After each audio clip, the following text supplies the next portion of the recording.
Donc voilà, je vous ai mis en muet pour qu'on puisse commencer notre petite séance ce soir, qui sera un mélange d'une petite opportunité de méditer ensemble tout d'abord, suivi de quelques questions, la réponse à quelques questions, et peut-être ces personnes qui nous ont posé ces questions par email sont ici ce soir et nous pouvons en discuter. Donc, un planning un peu chargé, on va voir si on arrive à tout faire. En tout cas, merci d'être venu. Comme vous le savez, l'objectif d'un cours miracle, de notre étude du cours, c'est de nous aider à ouvrir un nouvel espace dans notre esprit d'où nous pouvons commencer à goûter la présence de l'amour parfait. Mais pour cela, il va falloir que nous changeons certaines choses dans notre esprit, dans le fonctionnement de notre esprit. Un cours miracle nous apprend que si nous ne voyons pas cette paix intérieure dans le monde autour de nous, ce n'est pas parce qu'il y a un problème avec le monde, mais parce qu'on se cache cette paix de notre fort intérieur, on se cache cette paix de notre vision, de notre perception.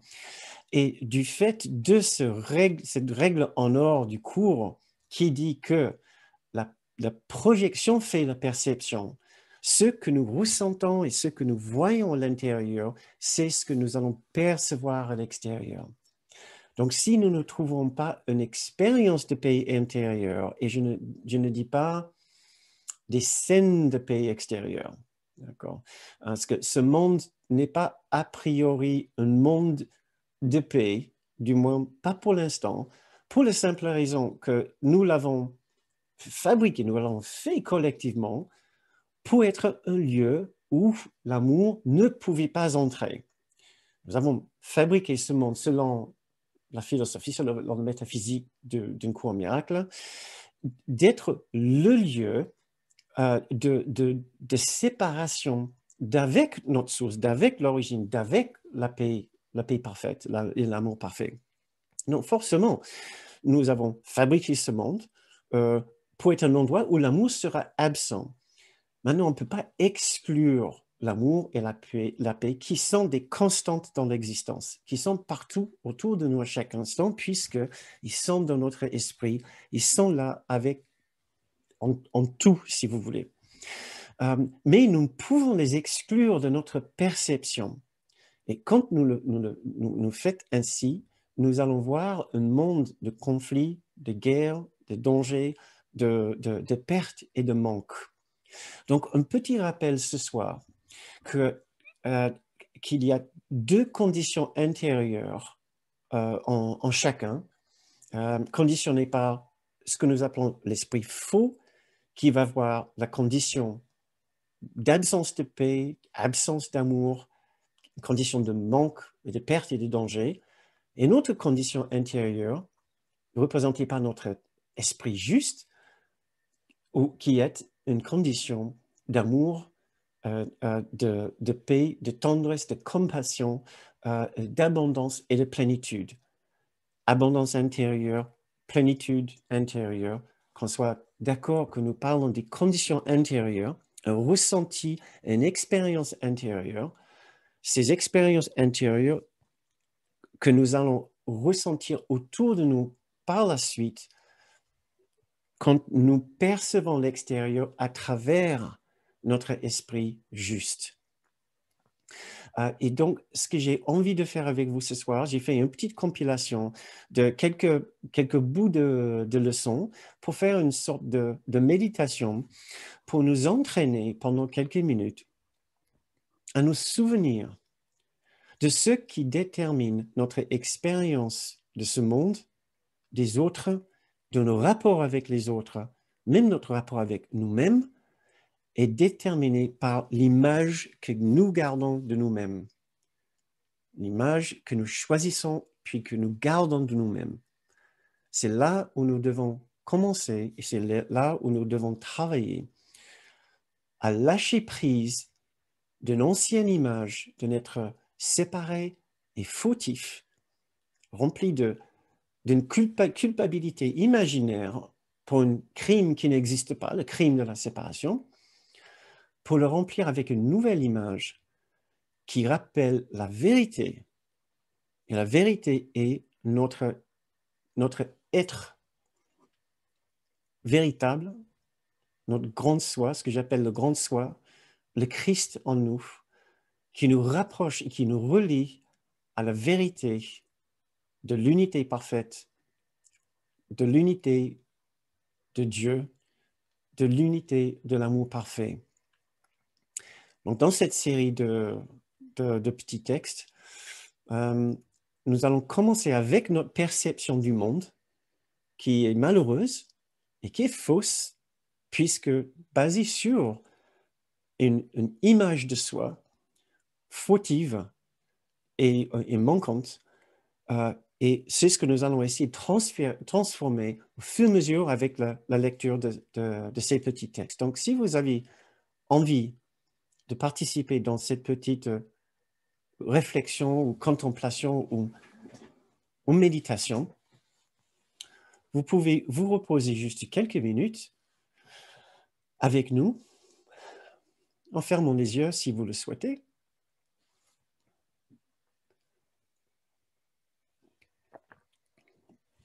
En recentrant votre pensée à l'intérieur de vous,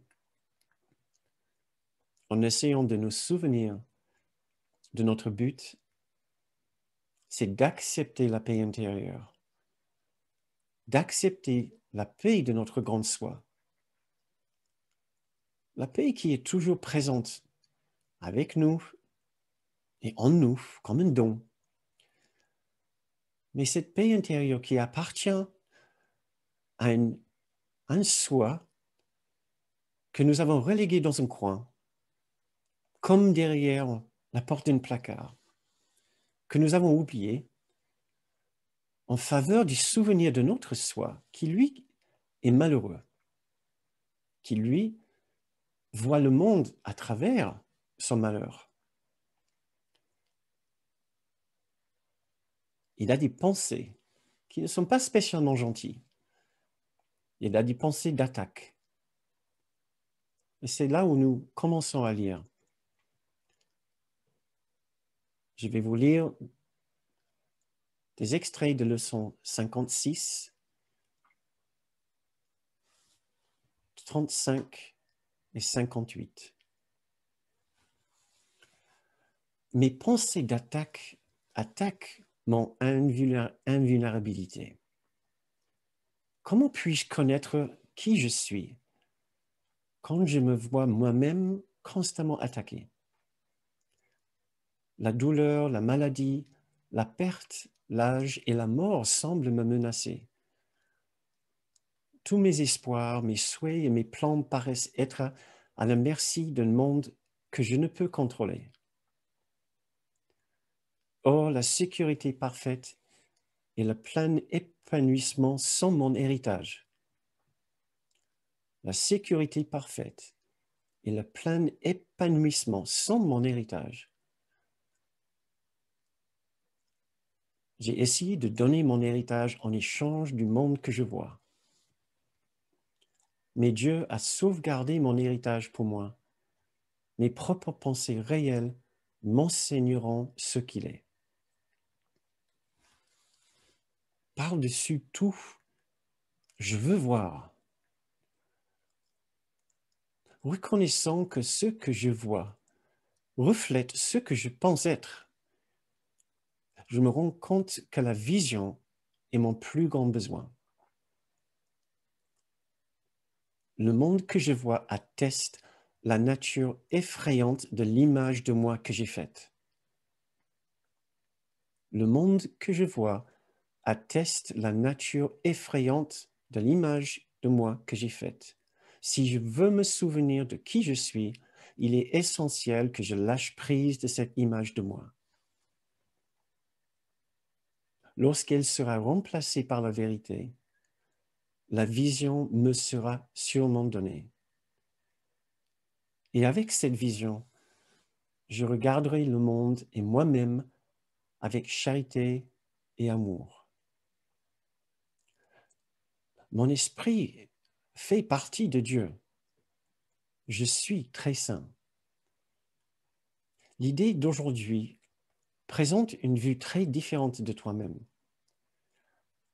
En établissant ta source, elle établit ton identité et elle te décrit tel que tu dois être réellement en vérité. Ma sainteté enveloppe tout ce que je vois. De ma sainteté vient la perception du monde réel. Ayant pardonné, je ne me vois plus moi-même comme coupable. Je peux accepter l'innocence qui est la vérité à mon sujet. Je peux accepter l'innocence qui est la vérité à mon sujet. Vu par des yeux qui comprennent la sainteté du monde et tout ce que je vois. Car je ne peux me représenter que les pensées que j'ai sur moi-même. Vu par des yeux qui comprennent la sainteté du monde et tout ce que je vois, car je ne peux me représenter que les pensées que j'ai sur moi-même. Ma sainteté est mon salut. Puisque ma sainteté me sauve de toute culpabilité. Reconnaître ma sainteté, c'est reconnaître mon salut. C'est aussi reconnaître le salut du monde. Une fois que j'ai accepté ma sainteté, rien ne peut me faire peur. Et parce que je n'ai pas peur, chacun doit partager ma compréhension, qui est le don de Dieu à moi-même et au monde.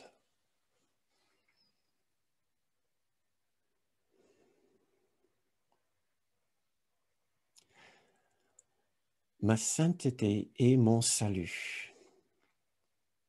Essayez avec moi d'accepter la profonde vérité dans ces paroles.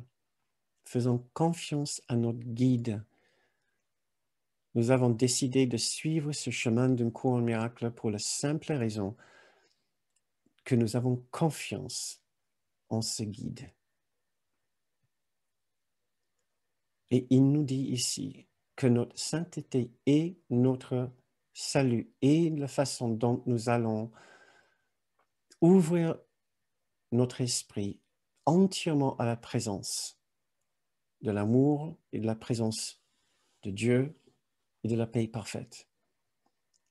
Tout ce que nous devons faire, c'est lâcher prise de cette ancienne image de nous, une image fautive et coupable, et la remplacer par une nouvelle image, une nouvelle vérité, basée sur notre véritable condition de perfection, d'innocence et de véritable sainteté.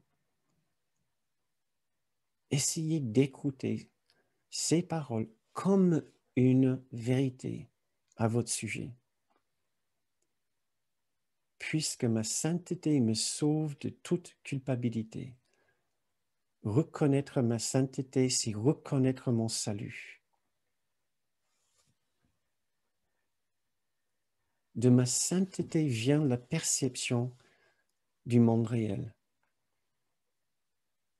Ayant pardonné, je ne me vois plus moi-même comme coupable. Je peux accepter enfin l'innocence qui est la vérité à mon sujet. Passons une minute maintenant à songer cette incroyable vérité. Il y a un guide en nous qui essaie de nous aider à comprendre que la vérité en nous n'est pas culpabilité, n'est pas limitation, n'est pas faute, n'est pas un problème, n'est pas la moindre condition négative, non. Tout ce que nous pensons habituellement, sans même nous en rendre compte souvent. La vérité à notre sujet, c'est l'innocence et la sainteté. Essayons de mettre de côté, juste pour une minute, tout ce que nous pensons de nous-mêmes. Nous ne pouvons pas nous définir. C'est ce que nous avons toujours essayé de faire. Maintenant, nous essayons de nous ouvrir à une autre autorité, une autre présence, une autre voix qui, elle, va nous dire ce que nous sommes. Nous sommes cette innocence, cette perfection et cette sainteté. Et c'est cette innocence qui va transformer entièrement notre façon de nous voir. Et par extension, va changer entièrement la façon que nous voyons ce monde, que nous voyons les autres.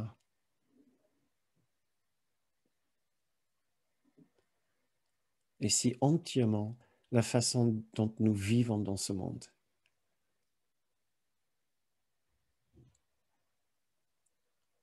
Plus de comptes à rendre, plus rien à expliquer ou justifier, plus besoin de nous défendre, plus besoin de craindre la critique, le jugement. Notre être véritable fait partie de cette immense innocence et sainteté.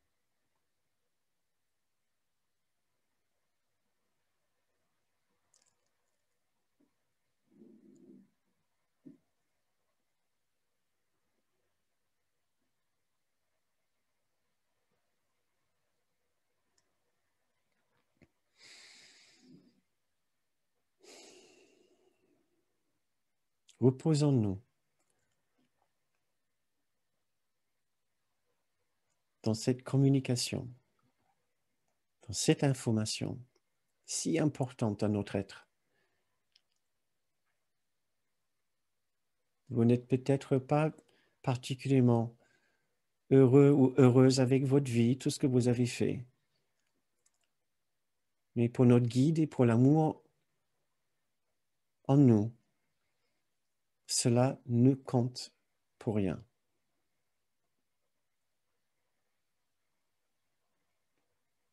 Seule notre vérité compte. Et c'est une vérité d'innocence et de perfection et de sainteté inchangeable. Nous sommes chez nous, dans l'innocence et la sainteté.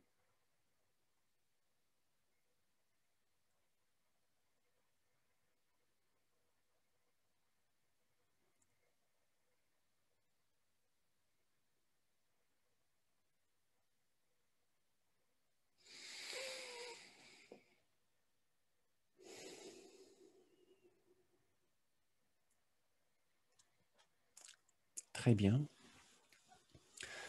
Quand vous vous sentez prêt, vous pouvez ouvrir les yeux, si vous les avez fermés.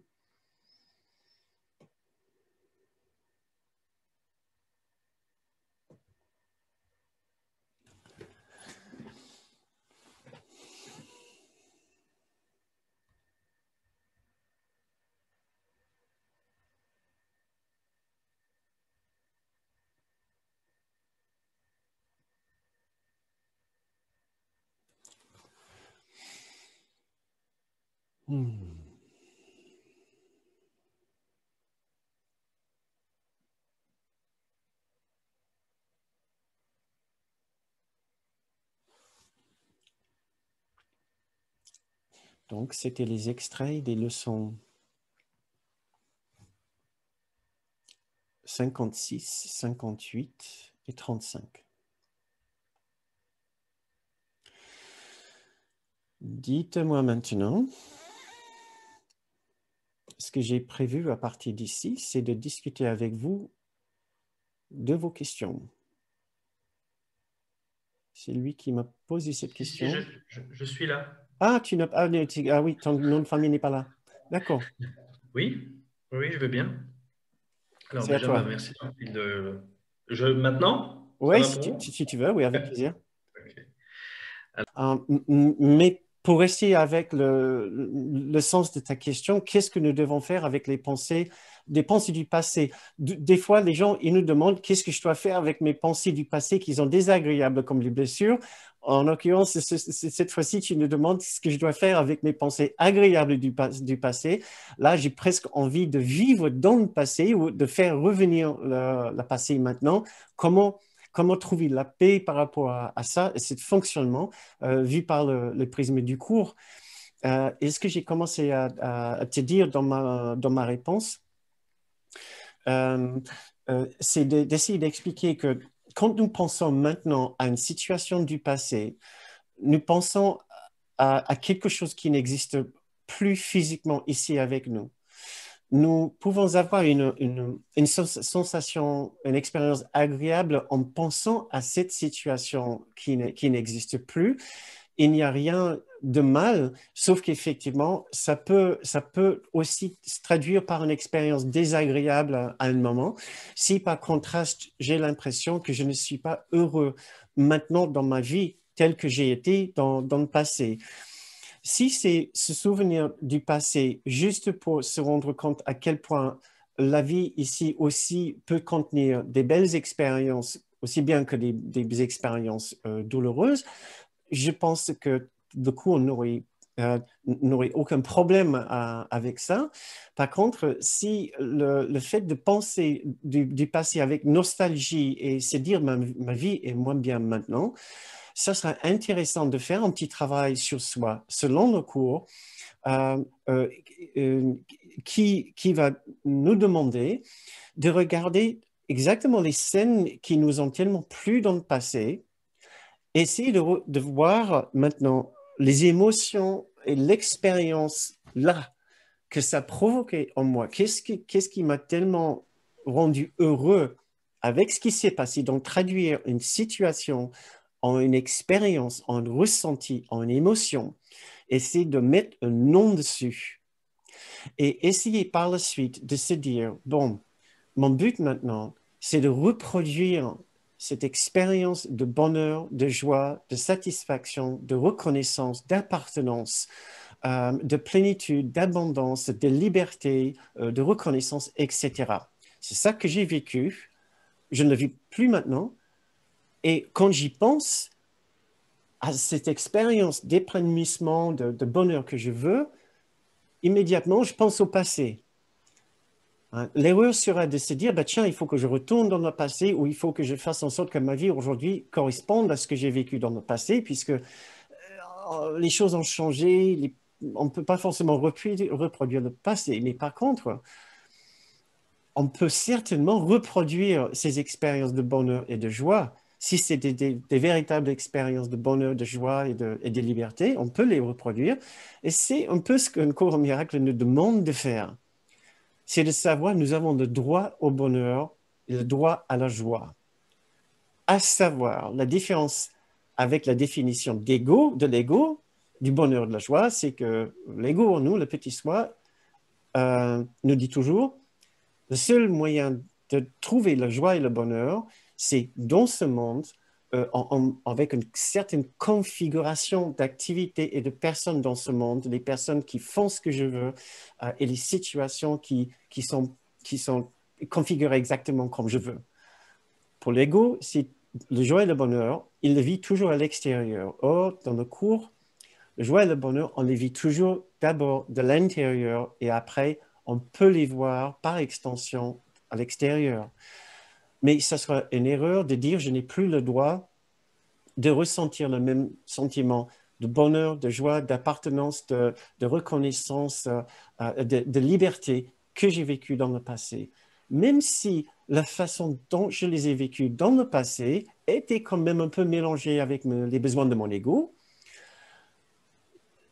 la vérité est que nous avons droit aussi à un sentiment d'appartenance, de reconnaissance, de valorisation et de plénitude et d'abondance, mais maintenant venant entièrement de l'intérieur.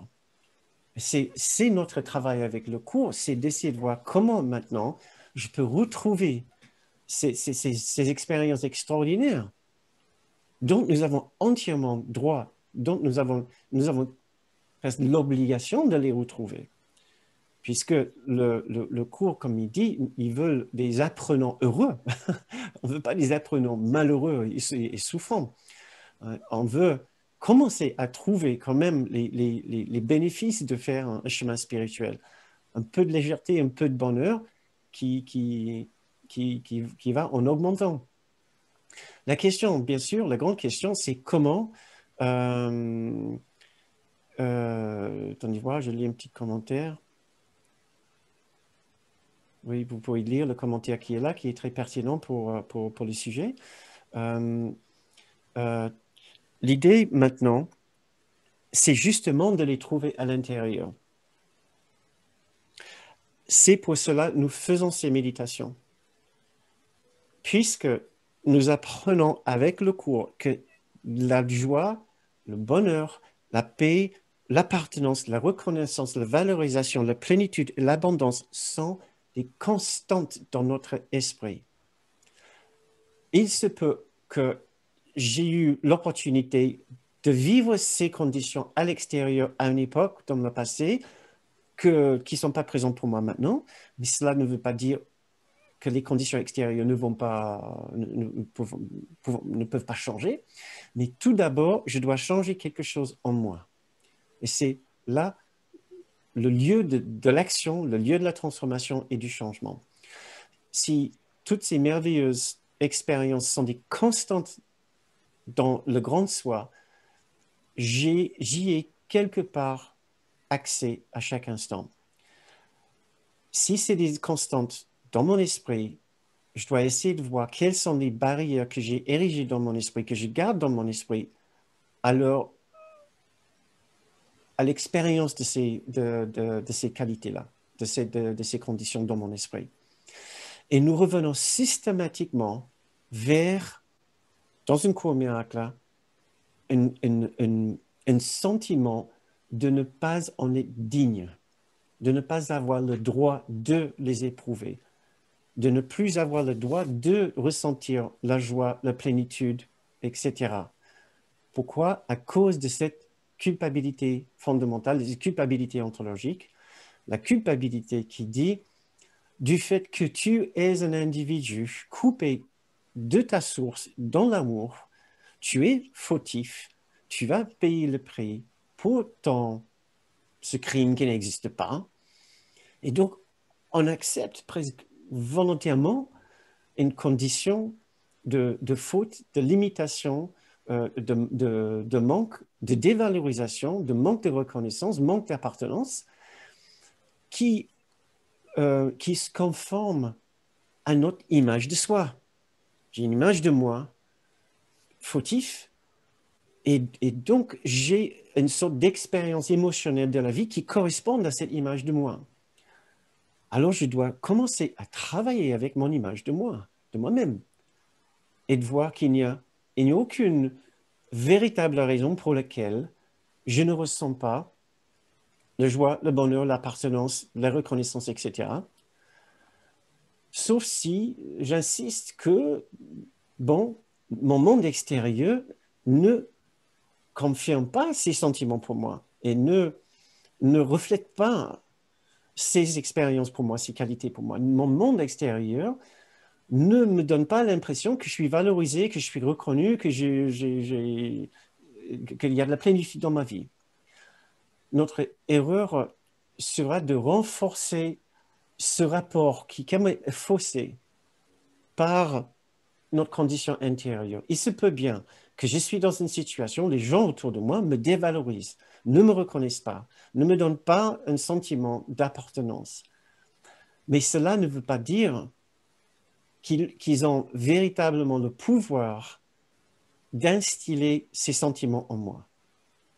Moi, j'ai entièrement le choix de ressentir ce que je veux ressentir, malgré ceux qui font. Et malgré mes conditions de vie, c'est là où je dois reprendre le pouvoir dans ma vie et aussi reprendre la responsabilité.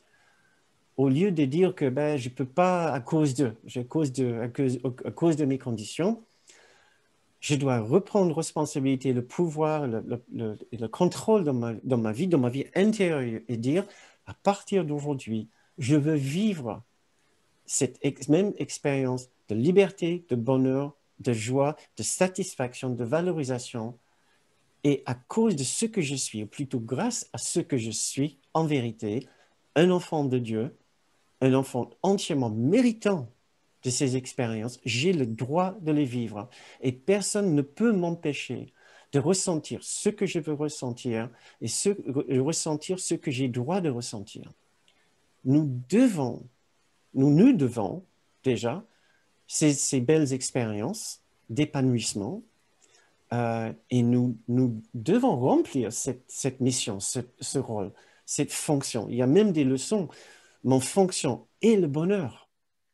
Je me souviens pas lesquelles maintenant. Mon fonction, et j'ai été saisi un jour, je suis retombé sur cette leçon et j'ai dit, mais attends, ce n'est pas du tout comme ça que je vois les choses. J'ai compris soudain, mais j'ai une obligation de trouver le bonheur. Ce n'est pas une option, c'est pas facultatif. Ce n'est pas, bon, un jour, qu'est-ce que je serais content si ça me tombe dessus. Non, c'est notre destin, c'est notre objectif. Donc, euh, c'est une petite présentation pour nous booster peut-être un petit peu tous si nous avons oublié à quel point nous avons droit euh, et entièrement droit à ressentir une paix de cœur exceptionnelle, une absence de conflit dans notre vie, des rapports faciles avec les autres, un sentiment d'être en connexion, d'être dans l'appartenance avec tout le monde. C'est entièrement notre droit. Et je nous le souhaite. Et je suis là pour continuer à travailler avec vous dans ce sens-là. Je ne sais pas s'il y a des commentaires peut-être que vous avez par rapport à ça. Je ne sais pas si Nico, tu veux rebondir sur ça. J'ai j'ai eu une question dans la semaine par rapport à la psychothérapie. Merci beaucoup, Eve, qui m'a écrit un long message, qui est psychothérapeute. Et par rapport à certaines paroles que j'ai tenues l'autre jour, c'était un long message, Eve, donc je tiens à te répondre par un email. Mais par rapport à certains aspects de la psychothérapie, je voudrais vous rassurer tous que je ne voudrais certainement pas dire que la psychothérapie classique n'a pas son rôle. J'essaie de justement faire un point sur ça et dire notre psychologie conventionnelle classique a tout à fait sa place et son rôle. Je voulais juste dire que la psychologie classique et la psychologie non dualiste du cours n'ont pas tout à fait le même objectif. Et je suis absolument d'accord, Eve, quand tu dis que la psychologie, certaines méthodes dans la psychologie, la psychothérapie conventionnelle, classique, peuvent intégrer des concepts tout à fait non dualistes et des questions surtout d'appartenance tellement importantes pour nous. Je me souviens en lisant la brochure sur la psychothérapie qui appartient à la famille des livres sur le cours, que le travail du thérapeute est accompli au moment que le thérapeute oublie de juger le patient et inclut la séance dans sa propre thérapie, donc se voit entièrement en égalité avec le patient. Parce qu'il se passe quelque chose à ce moment-là avec le patient. Le patient ressent un changement dans le rapport avec le thérapeute, un changement d'égal en égal, où il n'est plus celui qui est malade, entre guillemets, mais que vous êtes tous les deux simplement sur un chemin ensemble pour vous souvenir d'une condition inhérente en vous deux. Et l'ambiance que le thérapeute crée avec le patient permet le patient de se libérer d'un fardeau sans qu'il en soit conscient forcément. Et c'est le fardeau de la culpabilité, un sentiment de différence avec les autres, une différence négative avec les autres, où il se voyait fautif, manquant, limité, etc. Soudain, il ressent une invitation à ressentir un bien-être profond qui est son dû et son droit. Sans rien dire, le thérapeute peut communiquer ceci et on n'a pas besoin d'être un thérapeute d'un cours miracle pour pouvoir communiquer cela. Les vrais thérapeutes sont dans toutes les traditions thérapeutiques. On n'a pas... et la vraie thérapie, qui est simplement une acceptation profonde de l'autre personne en face de nous, comme une véritable sœur ou frère dans cette merveilleuse unité que nous partageons. Et à ce moment-là, la guérison est offerte et la guérison peut être acceptée. Et le thérapeute n'a pas de nom et la thérapie n'a pas de nom, sauf nous pouvons l'appeler la thérapie du miracle, les thérapies du pardon authentique, la thérapie de l'unité, la thérapie de la guérison authentique.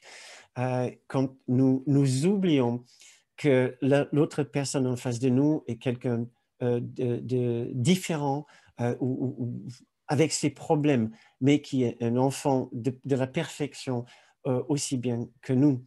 Donc, je voudrais te rassurer tout de suite que toutes les thérapies sont bonnes. La question, c'est comment nous les utilisons, dans quelle attitude est-ce que nous les pratiquons.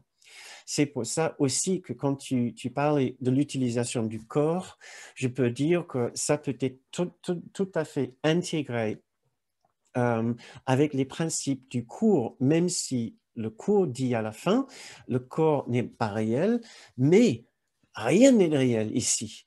Même le cours en miracle n'est pas réel. La question, c'est quel but, quelle importance nous donnons à des choses. Donc, nous pouvons un petit peu guider tes patients à accepter l'innocence, la perfection, la sainteté, leur véritable être en leur guidant avec des méditations qui font focaliser sur le corps, la détente du corps et la bienveillance envers le corps, tout comme le cours nous demande de regarder les autres avec bienveillance. L'objectif de cet exercice-là, c'est simplement d'être dans une démarche de bienveillance. Les autres ne sont pas véritablement là non plus. Si ce que le cours dit est vrai, que nous sommes dans une illusion. Donc, la question n'est pas envers qui ou quoi on ressent la bienveillance, que ce soit envers une autre personne ou son propre corps ou même la table, l'ordinateur devant moi. La question, c'est qu'est-ce qui me remplit l'esprit. Et si je me sers d'une autre personne, de l'ordinateur, de ma table, de mon chien ou de mon corps comme l'objet de ma bienveillance, c'est merveilleux, c'est thérapeutique et ça guérit puisque ça me rappelle que je suis infiniment plus heureux et confortable quand je laisse mon esprit aller vers la bienveillance. La bienveillance, c'est une expérience d'inclusion de l'autre qui dit « tu mérites la gentillesse ». Que ce soit une autre personne, mon ordinateur, mon corps, tu mérites la gentillesse, tu mérites d'être inclus dans ce magnifique cercle d'amour et d'amitié que nous appelons le Christ. Donc, la question, c'est la démarche. La question n'est pas que l'objet soit réel, ne soit pas réel. Le cours ne dénigre pas le corps. Le cours dit que le but qui sert le corps dans le système de l'ego n'est pas valorisant et n'est pas intéressant et particulièrement négatif. Mais le corps en soi est complètement neutre. Le Saint-Esprit en nous, pour utiliser un symbole du cours, notre grande soi, pour utiliser un autre symbole, peut très bien se servir du corps à bon escient. Tout comme on lit dans nos cours que le corps est utilisé à bon escient quand nous nous en servons pour la communication. La communication du pardon, de l'innocence, de la bienveillance, de la gentillesse, de la bonté, de la compassion. Alors, absolument tout ce que nous faisons dans cette démarche-là, compassion, bienveillance, douceur, tendresse, union, peu importe le sujet, est extrêmement guérisseur et extrêmement bénéfique. J'essaie de voir s'il y avait autre chose dans ce que tu as dit.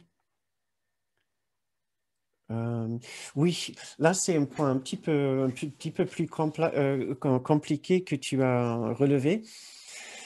Effectivement, le cours dit, et j'ai dit dans une séance, que le petit soi veut que nous souffrions. Et c'est pour ça que nous souffrons, et c'est pour ressentir la culpabilité.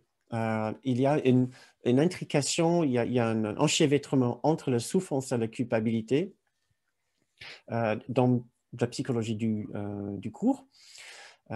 Et effectivement, mon petit soi peut provoquer des souffrances dans ma vie pour renforcer mon sentiment de culpabilité, pour que je garde l'impression que j'ai cette souffrance puisque je mérite la culpabilité. Maintenant, juste un tout petit truc, le petit soi est divisé en deux parties. La partie juste et la partie faux.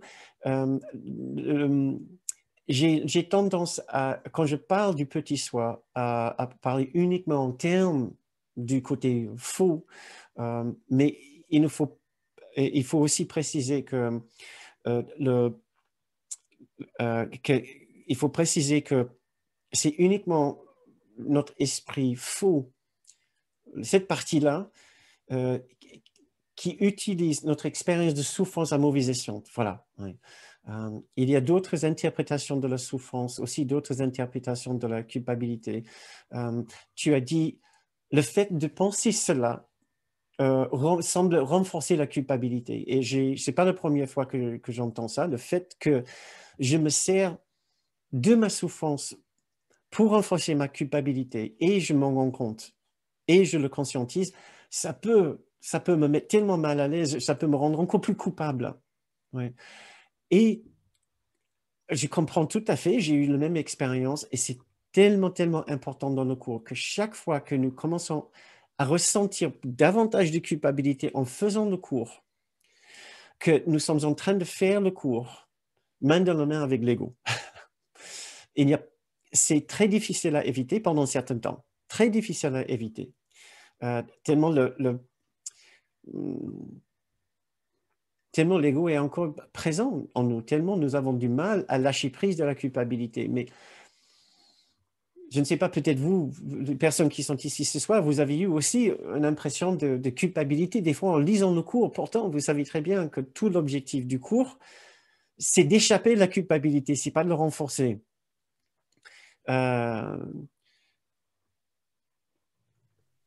Oui, oui, juste pour terminer, et Yasmina, je viendrai sur ta petite question là.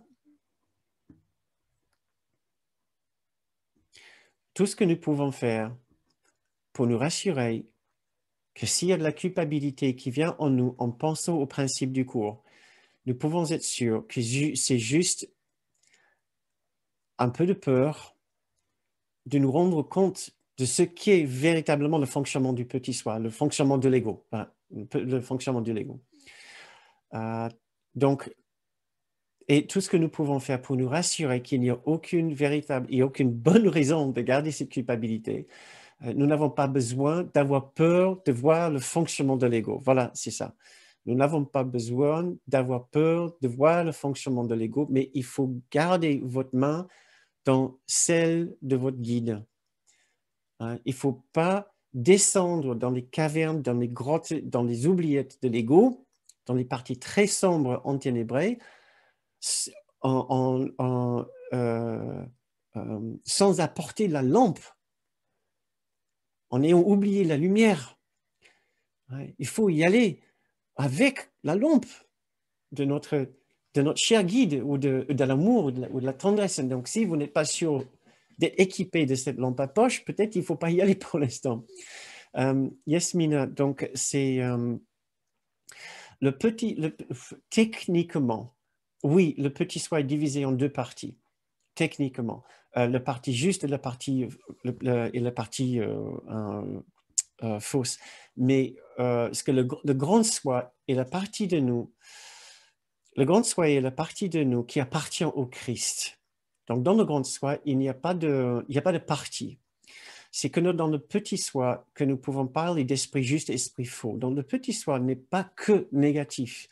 C'est juste que j'ai peut-être une tendance de parler du petit soi en faisant un rapprochement avec l'ego.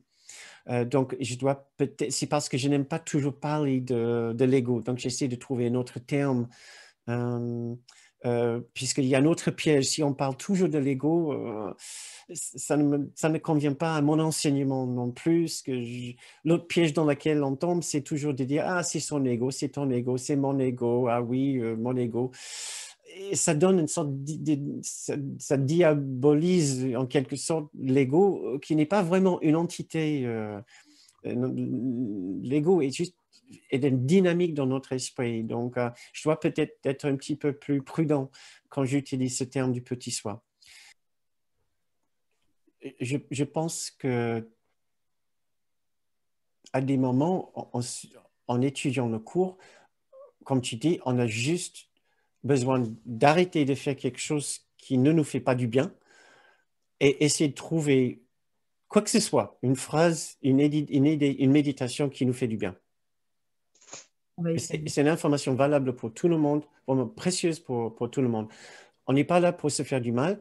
Et c'est déjà très, très bien que tu sois au moins assez sensible à ton vécu. Parce qu'il y a des gens, malheureusement, qui sont capables d'étudier le cours sans sachant qu'en fait, soit ils se font du mal avec, ils plongent, ils sont vraiment dans les ténèbres, ou à d'autres personnes qui n'ont même pas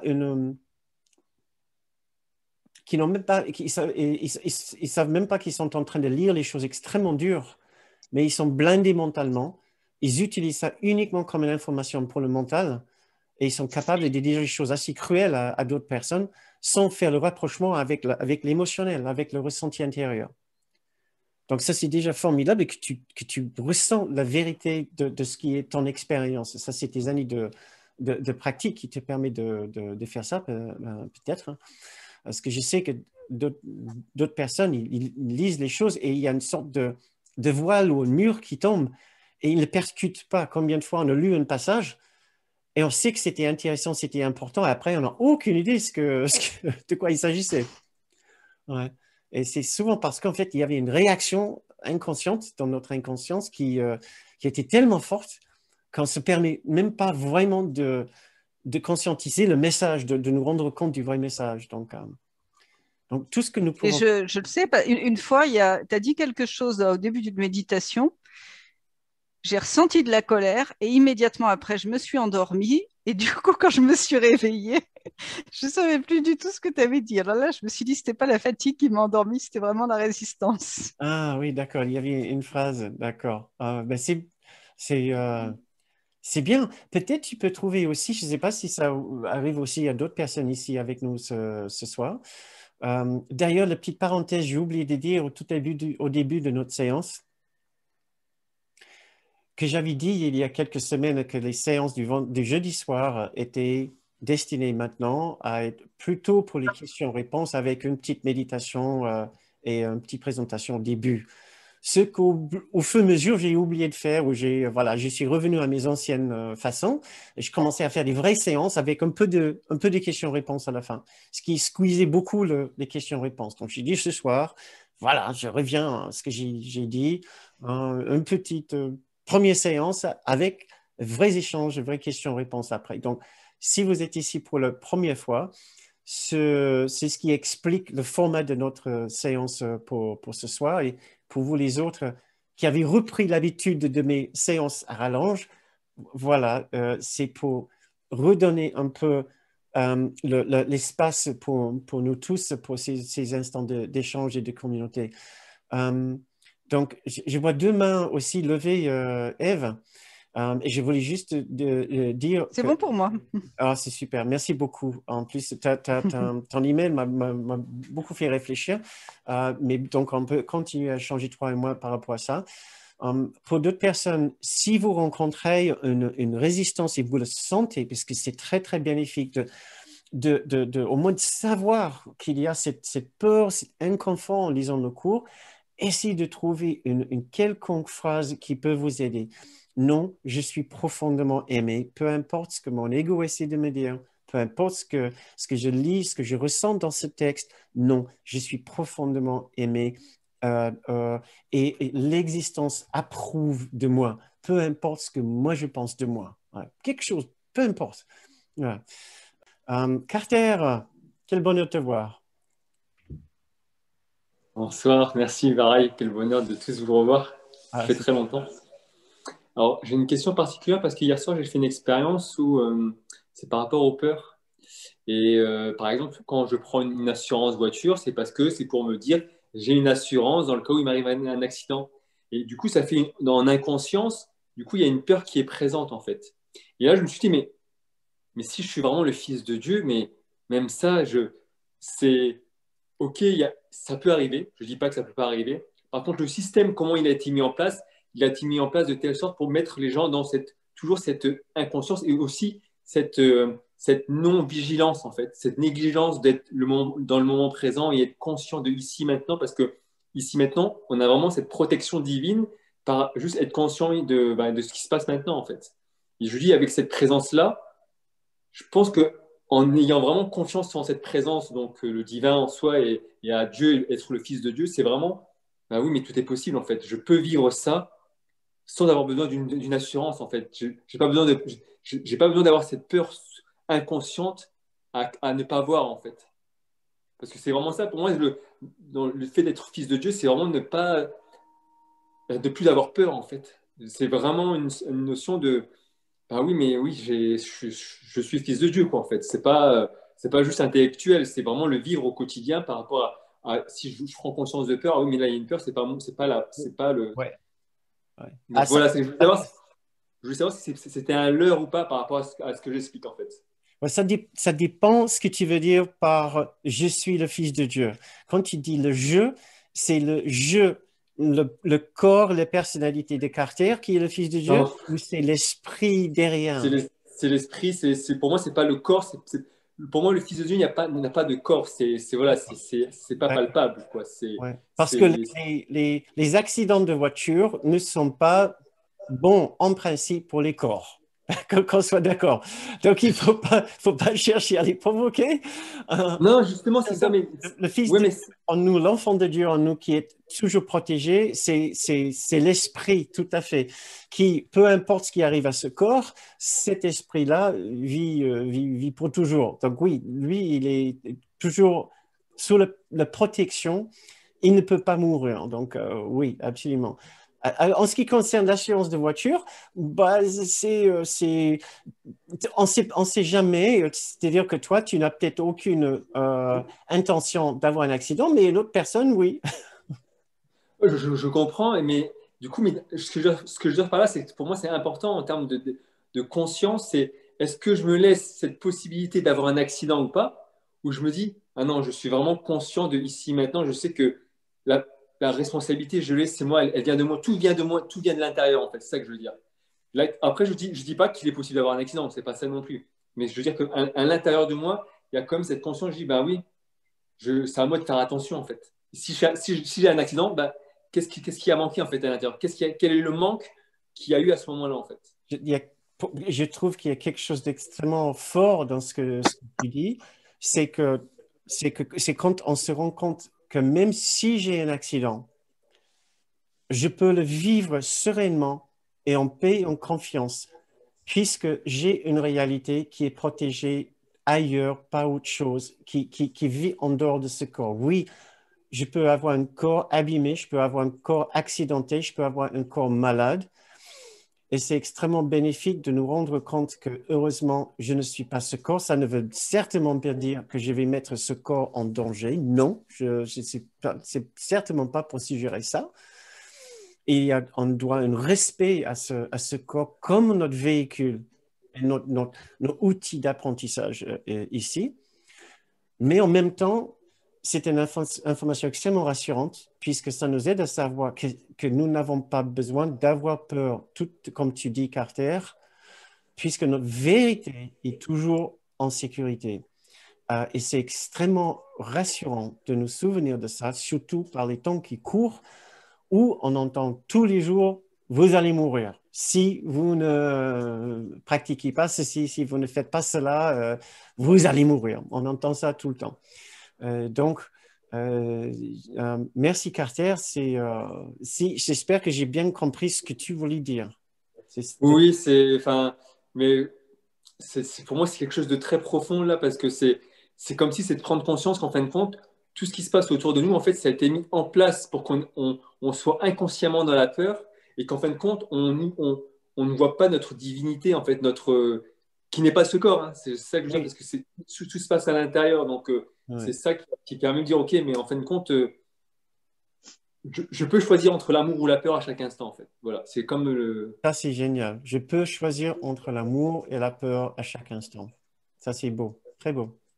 Donc voilà, donc après, mais en tout cas, pour moi, ça me réconforte un peu sur la prise de conscience que j'ai eue hier soir. Mais en même temps, voilà, ça ne veut pas dire que je n'ai plus d'assurance. Voilà, le monde, il fonctionne comme ça. Et puis derrière, il faut forcément, on n'est pas là à être contre quoi que ce soit, quoi, en fait. Merci beaucoup, Carter. C'était Voilà. très joli, très bien. Merci. Je vois juste que Patricia a dit, il y a une très belle leçon, Patricia Bruxelles qui a dit, il y a une très belle leçon qui dit à peu près, quand je me protège, je suis attaqué, quelque chose comme ça. À savoir que ça ne parle pas du corps. Hein. Quand je protège le corps, je suis attaqué. C'est plutôt quand je protège mon ego, je suis attaqué. Voilà.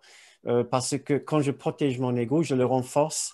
Quand je renforce mon ego, je suis en train de m'attaquer. Voilà. Parce que mon ego, c'est une démarche d'attaque, c'est une démarche de me séparer de l'amour et de la sécurité. Donc, quand je protège mon ego par rapport à d'autres personnes, oui, je ne vais pas me sentir plus fort, je vais me sentir plus faible et encore plus attaqué. Michel qui dit, Jésus dit que négliger son corps, c'est se nier soi-même. Ça c'est, voilà.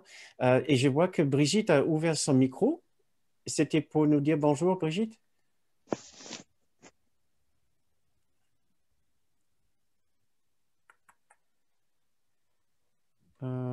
Il y a une Brigitte, je ne sais pas si c'est notre Brigitte Valls qui a un micro ouvert, sinon il y a Cécile. Oui, bonsoir tout le monde. Moi, j'ai une petite question par rapport à la culpabilité. Si par exemple, quelqu'un me fait des reproches comme quoi j'ai fait souffrir soit cette personne par le passé, soit d'autres personnes par le passé. Donc, ben, je me dis que c'est quelqu'un qui, ça lui renvoie des souffrances personnelles, puisque apparemment, chacun peut gérer ses souffrances. C'est à nous de gérer nos propres souffrances et essayer de sortir de nos souffrances. Mais du coup, ma question, c'est qu'est-ce que je fais avec ça? Est-ce que je dois me dire, moi, de toute façon, si la personne souffre et a l'impression que je l'ai faite souffrir, ben je me dis, ça ne peut pas être moi la responsable, donc en gros, je ne m'en occupe pas. Ou est-ce que je me dis, ben, si quand même, je suis responsable aussi. Enfin, du coup, je ne sais pas comment me situer par rapport à cette situation. Oui, oui. Non, c'est une très, très bonne question, assez délicate. Et on peut se trouver tous face à ce genre de situation. La question est, quand quelqu'un m'accuse, m'accuse de l'avoir blessé, par exemple, c'est ça, de m'accuser. Oui, Oui, d'avoir fait du mal. m'accusent d'avoir été manqué de gentillesse, de bienveillance, de considération, et essaient de me culpabiliser pour que je sente ma faute et mon tort. Comment je dois prendre ça? Si ce que le cours dit est vrai, je n'ai pas cette capacité de blesser cette autre personne. Il y a qu'elle-même qui peut s'affliger une blessure en acceptant une attaque de son ego, etc. Elle est totalement responsable pour son expérience. Donc, je ne peux pas véritablement l'attaquer, même si ce que j'ai dit n'était pas forcément très gentil. Donc, comment je dois réceptionner ce qu'elle dit? Je dois lui dire, ben non, tu n'as qu'à interpréter différemment ce que je t'ai dit. Hein? Après tout, il n'y a que toi qui peut t'ouvrir à la blessure. Moi, je ne peux pas t'obliger de ressentir la blessure. Est-ce que j'ai dit ça? Ou est-ce que j'ai dit, ah, je suis vraiment sincèrement navré si je t'ai dit quelque chose qui était blessante? Alors, lequel semble juste pour toi? Ben, c'est difficile parce que, en fait, je me dis, si je dis je suis navré, ça veut dire que du coup, je reconnais avoir fait mal à quelqu'un. Comment dire? C'est Alors ça. qu'en fait, quelque part dans le cours, j'apprends que non, on- Ah, c'est à soi. Éventuellement, je fais du mal à moi, mais pas à l'autre. Enfin, je sais pas. Ou alors, j'ai pas bien compris. non, j'ai très envie de t'aider avec ça, mais je voudrais tout d'abord dire qu'effectivement, il est 10 heures. Je vois que certaines personnes commencent à partir. Si vous devez partir, merci infiniment, merci beaucoup de votre présence avec nous ce soir. On comprend bien que ça commence à être un petit peu tard. Et de toute façon, nous n'allons pas tarder de finir. Si vous avez envie de rester avec nous jusqu'à dire notre au revoir final pour ce soir. Cécile, tout d'abord, entre ces deux options, une option qui dit, une option qui est, c'est pas moi qui a pu te blesser, il n'y a que toi qui peux te blesser. Et je suis sincèrement désolé si je t'ai dit quelque chose qui était blessante. Le cours est largement en faveur de la deuxième option. Largement. Largement, largement. Il n'y a même pas d'option. Il y a la première option. Et c'est parce que la première option n'est pas bienveillante. Voilà. Il manque totalement de bienveillance. Même si à un certain niveau, il y a un brin de vérité, l'objectif dans toutes nos communications n'est pas de communiquer la vérité pédagogique d'un cours miracle, la théorie d'un cours miracle, ni du fonctionnement de l'esprit. Ce n'est pas notre rôle. Notre rôle, c'est de nous joindre dans un rapport de bienveillance avec la personne en face de nous. C'est ça la guérison ici. Alors, si ça me dérange que quelqu'un m'accuse et j'ai envie de répondre en disant « Non, mais n'importe quoi, tu t'es blessée toute seule », alors ça équivaut quasiment à une attaque. J'y réagis à partir du fait que je n'aimais pas que l'autre personne m'accusait parce que ça a attisé, ça a réveillé ma culpabilité. Et peut-être, effectivement, je manquais de bienveillance. Ça peut nous arriver, absolument. J'ai oublié de faire quelque chose, de dire quelque chose, ou j'ai dit un truc en trop, ou j'ai trop pris la parole. Ce genre de choses peut facilement arriver. Donc, notre position, c'est toujours de favoriser, privilégier le rapport avec l'autre pour que nous trouvions ensemble une manière de communiquer. Et si je dois m'excuser pour rétablir ce rapport avec l'autre, alors c'est ce que je fais. Le fait de dire je suis désolé ne veut pas dire que je suis coupable. Ouais. Ça veut dire que peut-être j'ai fait une erreur. Je peux dire je suis désolé si j'ai fait une erreur. Ouais. Parfois, je peux dire je suis désolé, j'ai fait une erreur, mais on peut aussi dire je suis désolé si j'ai fait une erreur, si j'ai parlé maladroitement. Ouais. Peu importe si c'est vrai ou non, parce que de toute façon, vous n'êtes pas coupable. Nous sommes juste dans l'erreur, mais nous ne sommes pas coupables. Et quand quelqu'un nous attaque, il n'y a pas de mal non plus à ressentir et de se dire, mais tiens, est-ce que j'ai été vraiment correct? Est-ce que j'ai été dans mon esprit juste? Est-ce que j'étais dans le Christ en moi? est-ce que j'ai vraiment été bienveillant, aimant? Bien sûr, on ne peut pas l'être tout le temps, certainement pas pour l'instant. Donc, il n'y a aucun mal à dire, bah, tiens, oui, peut-être effectivement, je manquais d'un peu de douceur, un peu de bienveillance, un peu de considération.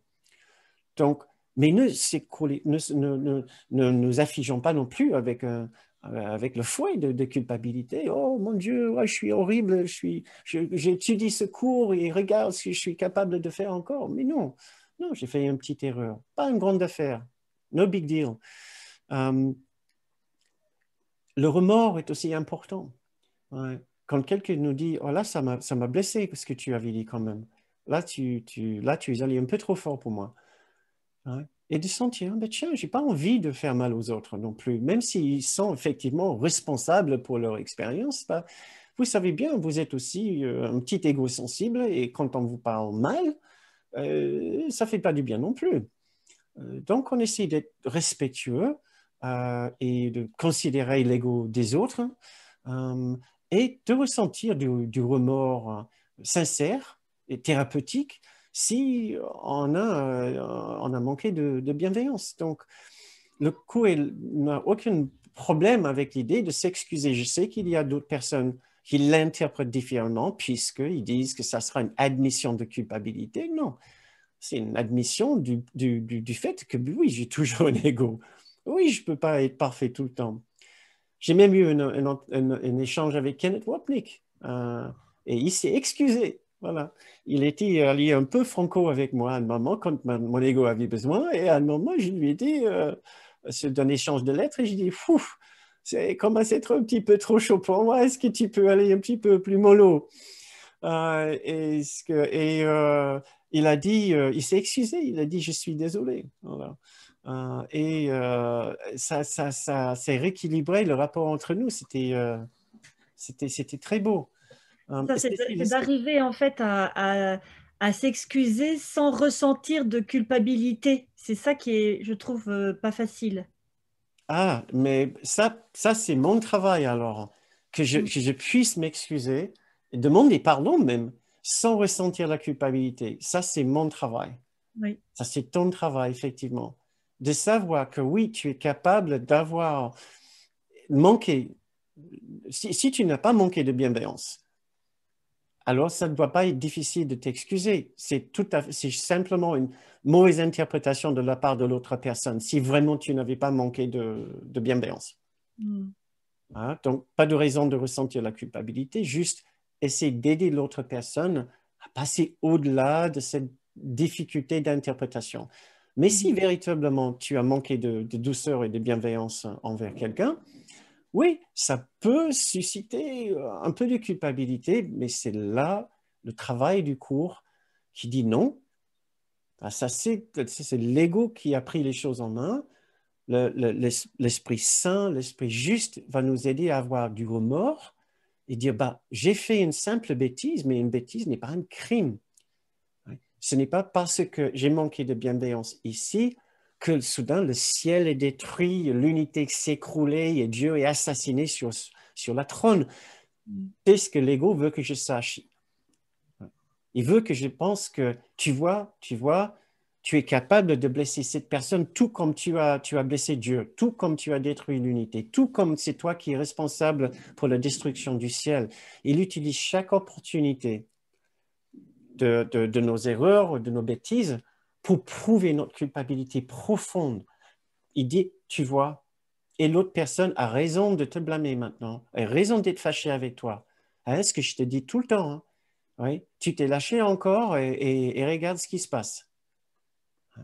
Et c'est là où on pratique cette méditation d'observation et de voir et se dire, oh là là, je ne savais pas que j'avais tout ça en moi simplement parce que quelqu'un m'a dit, tu m'as vraiment blessé. Là, tu m'as vraiment fait mal. Et la réaction que ça suscite en moi, qui n'appartient pas à cette situation, à ce rapport, qui appartient à notre rapport avec le tout, l'ensemble, l'unité de Dieu, la source. La personne m'accuse d'avoir détruit, non pas ma relation avec cette personne, mais ma relation avec le divin. Je ne suis plus inclus dans la grande famille des enfants de Dieu à cause de ce que tu as fait. Et si tu as une difficulté avec ça, nous pouvons revenir dessus à un autre moment, parce que je suis sûr, c'est le genre de choses auxquelles nous devons tous faire face, ouais, très, très, très souvent. Ça ira pour maintenant. Oui, merci beaucoup, vraiment. Merci d'avoir pris le temps et d'avoir débordé pour moi. Merci. Merci, Cécile.